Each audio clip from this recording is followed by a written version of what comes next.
सुप्रभात सभी लोगों को। मैं प्रदीप कुमार आप सभी को आज YouTube प्लेटफॉर्म पर बीएड का एक टॉपिक लेके आया हूँ जिसका नाम है भाषा व सरकारी व्यवस्था। तो आज आप सबको मैं वही पढ़ाने जा रहा हूँ। ध्यान से पढ़िएगा और मन लगा के पढ़िएगा ताकि जो है आपके भविष्य में काम है, आपका पेपर अच्छा जाए। तो मैं शुरू करता हूँ। आज का टॉपिक जो है हमारा बीएड का ही है, भाषा। कोई बात नहीं, फिर से प्रयास करते हैं। भाषा व सरकारी व्यवस्था। भाषा व सरकारी व्यवस्था, ये टॉपिक हमारा है, भाषा व सरकारी व्यवस्था। बीएड फर्स्ट सेमेस्टर का 103 टीसी जो है आपको वही पढ़ने जा रहा हूँ। और इसको बोलते हैं, इंग्लिश में बोलते हैं tool to govern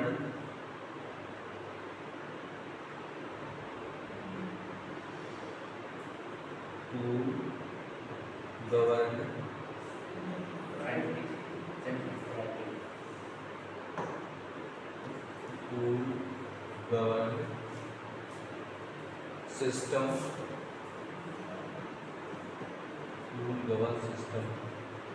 and language।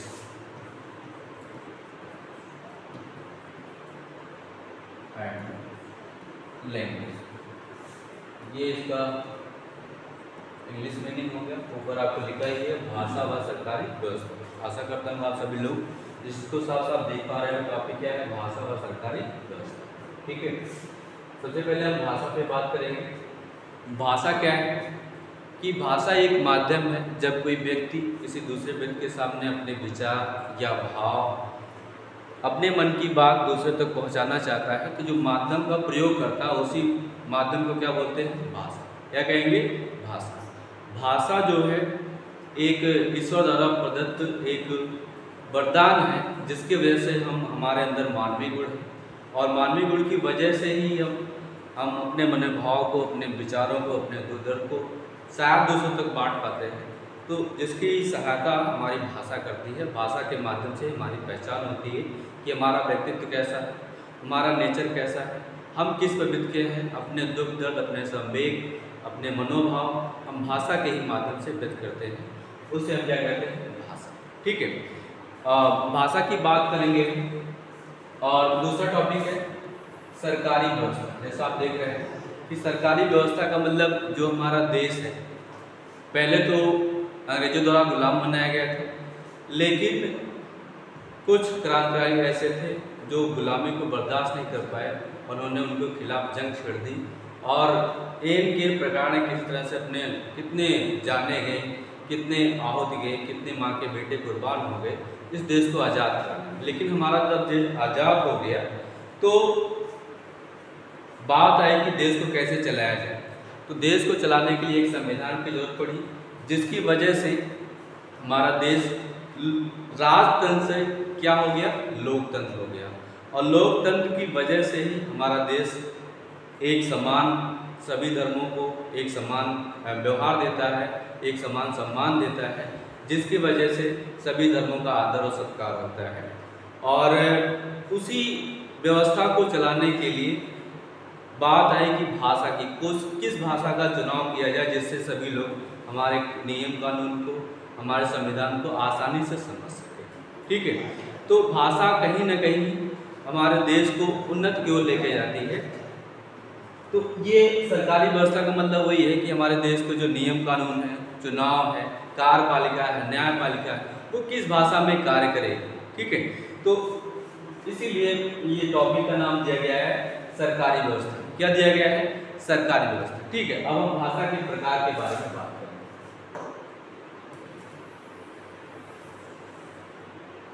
ठीक है, भाषा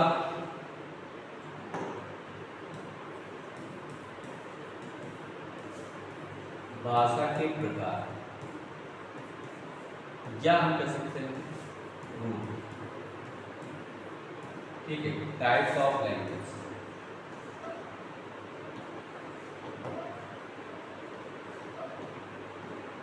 टाइप्स ऑफ लैंग्वेज, ठीक है। अगला टॉपिक आपका क्या है, भाषा के प्रकार या रूप। ठीक है, तो भाषा जो होती है दो रूपों में पाई जाती है। ठीक है, पहला क्या हो गया, एक मातृभाषा, क्या हो गया, मातृभाषा हो गया, और दूसरा क्या हो गया, अपर भाषा। अपर भाषा में जो है दो चीजें पाई जाती हैं। इसको हम प्रकार में बात करेंगे, ये दो वर्गों में इसको बांटा जा सकता है। ठीक है, पहला है मातृभाषा। कौन सी भाषा, मातृभाषा। ठीक है, मातृभाषा या इसको बोल सकते हैं स्वभाषा। स्वभाषा, ठीक। दूसरा जो आपका है अपर भाषा या इतर या अन्य बोल सकते हैं इसको, अन्य भाषा। ठीक है, थोड़ा सा सही से लिखिए इसको।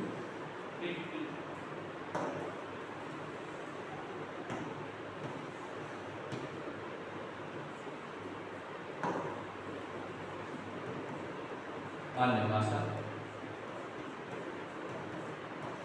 या इसको बोलते हैं इतर भाषा।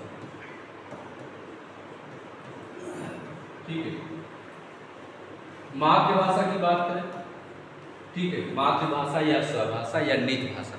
ठीक है, भारतीय हरिश्चंद्र ने भी अपनी भाषा में कहा है, अपने कविता में, अपने लेखनी में कहा है कि निज भाषा उन्नत है, सब भाषा को मूल। ठीक है, तो अपनी जो भाषा है वो सबसे बड़ी भाषा है, और उसी का हमको सत्कार करना चाहिए, उसी का आदर करना चाहिए, उसी का प्रचार प्रसार करना चाहिए, क्योंकि उसी भाषा के पीछे हमारे देश की उन्नति छुपी हुई है। ठीक है, तो भाषा की, मातृभाषा की बात करें, जैसा आपको बोर्ड में देख पा रहे हैं साफ साफ, मातृभाषा का मतलब होता है कि ऐसी भाषा जो हम अपने गांव समाज, पास पड़ोस, माता पिता, दादा दादी, मम्मी पापा से ऐसे ही सहज रूप से सीख जाते हैं, बिना किसी नियम सिखाए, बिना विद्यालय गए, बिना शिक्षक की सहायता से, बिना किसी ट्यूशन किए, हम केवल अनपढ़ करके जो भाषा हम सीख जाते हैं और जो व्यवहार में प्रयोग करते हैं, वही क्या कहलाती है, हमारी मातृभाषा। क्या कहलाती है, मातृभाषा। ठीक है, मातृभाषा हो गया, मतलब हम कह सकते हैं कि लोकल लैंग्वेज जो होती है उसे क्या बोलते हैं, मातृभाषा या स्वभाषा बोलते हैं।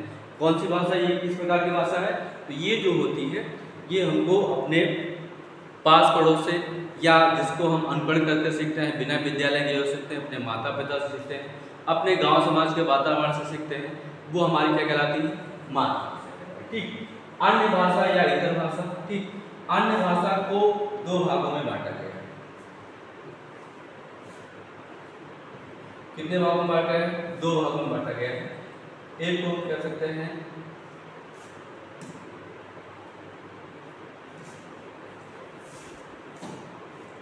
जो आपका है दूसरा टाइप था अपर भाषा या अन्य भाषा। अन्य भाषा, इसको दो भागों में बांटा गया। कितने भागों में बांटा गया है, दो भागों में बांटा गया। एक तो हमारी देसी, एक जो है देशी, और दूसरी कौन सी है, विदेशी। दूसरी कौन सी है, विदेशी। ठीक है, देसी भाषा का मतलब जो हम अपने देश से सीखते हैं, ठीक, वो कहलाता है देसी। और जैसा इस शब्द से प्रतीत हो रहा है विदेशी, मतलब जो फॉरेन कंट्री से सीखते हैं वो हमको क्या, वो कौन सी भाषा कहलाती है, विदेशी भाषा। ठीक है, ये हो गया थोड़ा सा भाषा का वर्गीकरण सामान्य रूप से, जिसको हम देख पा रहे हैं, सीख पा रहे हैं, और आशा करते हैं कि ये जो वर्गीकरण है, भाषा की परिभाषा है, ये आप अच्छी तरीके से सीख पाए हैं। ठीक है, अगला टॉपिक हमारा है प्रथम भाषा क्या है।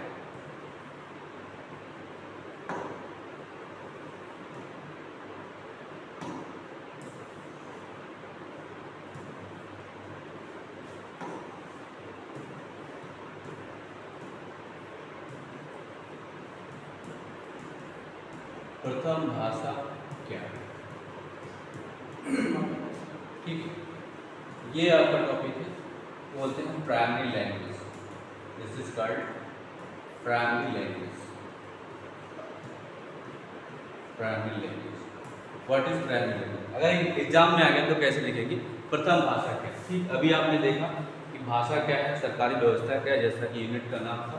उसके बाद हमने भाषा का वर्गीकरण बताया, मातृभाषा या स्वभाषा, दूसरी जो है अपर भाषा या इतर भाषा। अपर भाषा या इतर भाषा को दो भाग में बांटा गया, देशी और विदेशी भाषा। ठीक, प्रथम भाषा की बात करेंगे जो पॉइंट ऑफ एग्जाम से बहुत ही इंपॉर्टेंट टॉपिक है और आता भी है कभी कभी।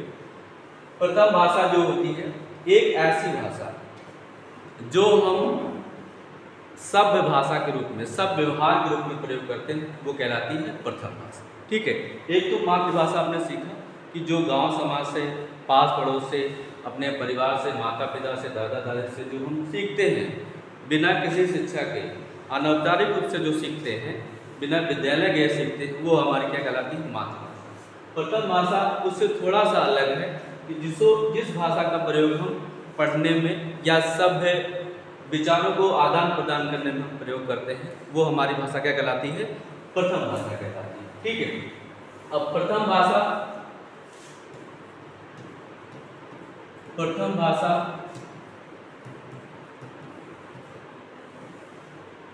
सभी राज्यों की अलग अलग हो सकती है। जिस मनुष्य का, जिस बालक का जहाँ जैसा क्षेत्र होगा, जहाँ जिस राज्य से संबंधित होगा, जहाँ उसका जन्म स्थान होगा, वहाँ की वो प्रथम भाषा यूज कर सकता है। ठीक है, जैसे ही हमारे यहाँ की जो है प्रथम भाषा हिंदी।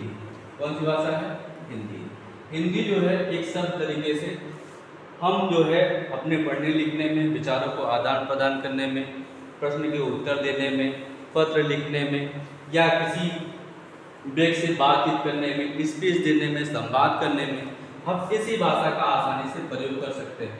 वही क्या कहलाती है, हमारी प्रथम भाषा कहलाती है। ठीक है, और ये प्रथम भाषा जो होती है ये मातृभाषा भी हो सकती है अगर वहाँ के कल्चर में, वहाँ के गांव समाज में इस भाषा का ज़्यादातर प्रयोग हो रहा हो, तो वो क्या कहलाती है, हमारी प्रथम भाषा। ठीक है, तो आशा करते हैं कि ये जो है आपको अच्छी तरीके से समझ में आएगा प्रथम भाषा क्या है। ठीक है, चलिए अगला टॉपिक इसी से संबंधित है, भाषा से संबंधित है, द्वितीय भाषा।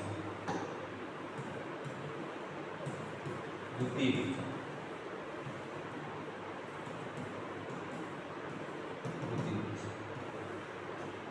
ठीक है। द्वितीय भाषा हम कह सकते हैं कि जो भाषा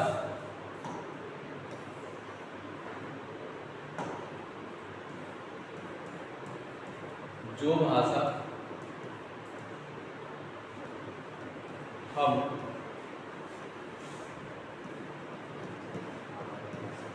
मातृभाषा या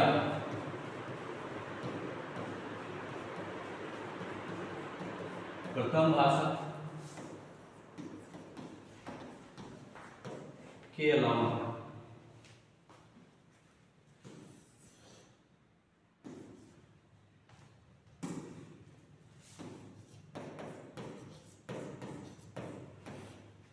अलावा सीखते हैं,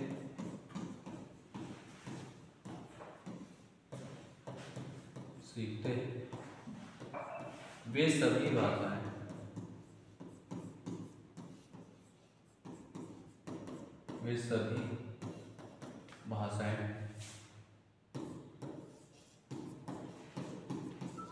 द्वितीय भाषा कहलाती है।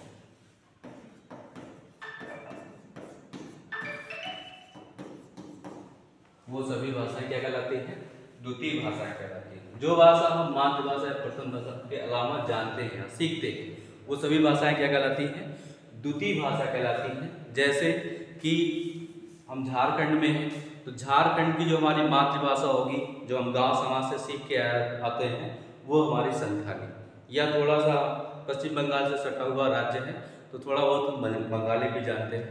लेकिन अगर हमको विद्यालय में जब बच्चे का एडमिशन होता है, बच्चे को प्रवेश दिलाया जाता है, तो वहाँ पे संथाली या बंगाली में शिक्षा नहीं दी जाती है, तो वहाँ पे क्या प्रयोग किया जाता है, हिंदी प्रयोग किया जाता है। ठीक है, तो जो संथाली है, जो बांग्ला है, ये हम इसको मातृभाषा या स्वभाषा कह सकते हैं, लेकिन जिस भाषा में हम शिक्षा ग्रहण कर रहे हैं, ठीक है, और जो हमारे कल्चर से परे है वो क्या कहलाती है, द्वितीय भाषा कहलाती है। ठीक, द्वितीय भाषा के अंतर्गत विदेशी भाषाएं भी आ सकती हैं, मतलब जो हमारी राजभाषा है या जो हमारे भारत में बुलाई है, जो हम संविधान में पढ़ते हैं, या फिर जो विद्यालय में, जो अन्य कार्यालयों में प्रयोग की जाती है, बैंकों में प्रयोग की जाती है, न्यायपालिका कार्यकर्ता द्वारा, वहाँ की विधानसभा द्वारा अपनाई जाती है, वो भाषा उनकी प्रथम भाषा कहलाएगी। लेकिन उसके अलावा दूसरे राज्यों की भाषा या दूसरे देशों की भाषा, वो प्रथम भाषा या मातृभाषा के अलावा जितने भी भाषाएं हम जानते हैं, वो सभी भाषाएं जो होती हैं वो द्वितीय भाषा के अंतर्गत आती है। ठीक है, तो आशा करते हैं कि जितना भी हमने टॉपिक पढ़ाया वो अच्छे से समझ में आया, आप सब मेरा साथ दिए और जो है अच्छे तरीके से शांति माहौल में आप जो है क्लास में अटेंड किए, इसके लिए बहुत बहुत धन्यवाद। मिलते हैं अगले टॉपिक। Thank you.